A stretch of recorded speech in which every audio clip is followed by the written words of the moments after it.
រឿងព្រានសន្ទូចឈ្មោះអរិយៈព្រះសាស្តាកាលប្រថាប់គង់នៅក្នុងវត្តចេតពុន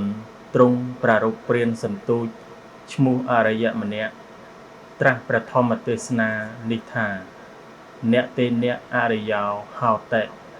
បុគ្គលមិនឈ្មោះថាជាអរិយៈព្រោះហេតុនៅបៀតបៀនសត្វឡើយជាដើមសេចក្តីពិស្ដារថាថ្ងៃមួយព្រះសាស្តាឃើញធម៌ដែលជាឧបនិស្ស័យនៃសោតាបត្តិមៈរបស់ព្រានសន្ទូចឈ្មោះអរិយៈនោះ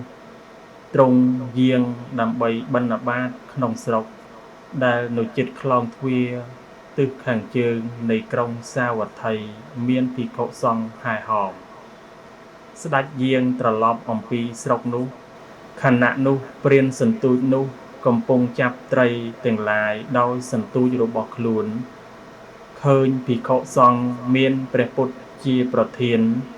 ក៏បោះដងសន្ទូចចោលហើយឈរនៅស្ងៀមព្រះសាស្តាស្ដេចយាងត្រឡប់ហើយប្រថាប់ឈរនៅទីមិនឆ្ងាយអំពីព្រានសន្ទូចនោះត្រាស់សួរឈ្មោះរបស់សាវកទាំងឡាយមានព្រះសារីបុត្រជាដើមថាអ្នកឈ្មោះអ្វី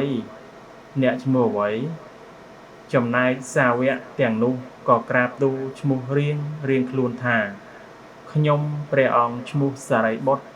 ខ្ញុំព្រះអង្គឈ្មោះមោគលានជាដើមព្រានសន្ទូចនោះគិតថាព្រះសាស្តាត្រាស់សួរឈ្មោះសាវករបស់ព្រះអង្គគ្រប់រូបយ៉ាងនេះប្រហែលជាព្រះអង្គទ្រង់មានព្រះបំណងចង់សួរឈ្មោះរបស់យើងដែរទេដឹងព្រះសាស្តាទ្រង់ជ្រាបការគិតក្នុងចិត្តរបស់ព្រាននោះទើបត្រាស់សួរថាឧបាសកអ្នកឈ្មោះអ្វីកាលព្រាននោះក្រាបទូលថាខ្ញុំព្រះអង្គឈ្មោះអរិយៈព្រះសម្មាសម្ពុទ្ធជាម្ចាស់ក៏បានត្រាស់ថាឧបាសកបុគ្គលដែលសម្លាប់សត្វដូចជាអ្នកមិនបានឈ្មោះថាអរិយៈទេលុះត្រាតែបុគ្គលណាតាំង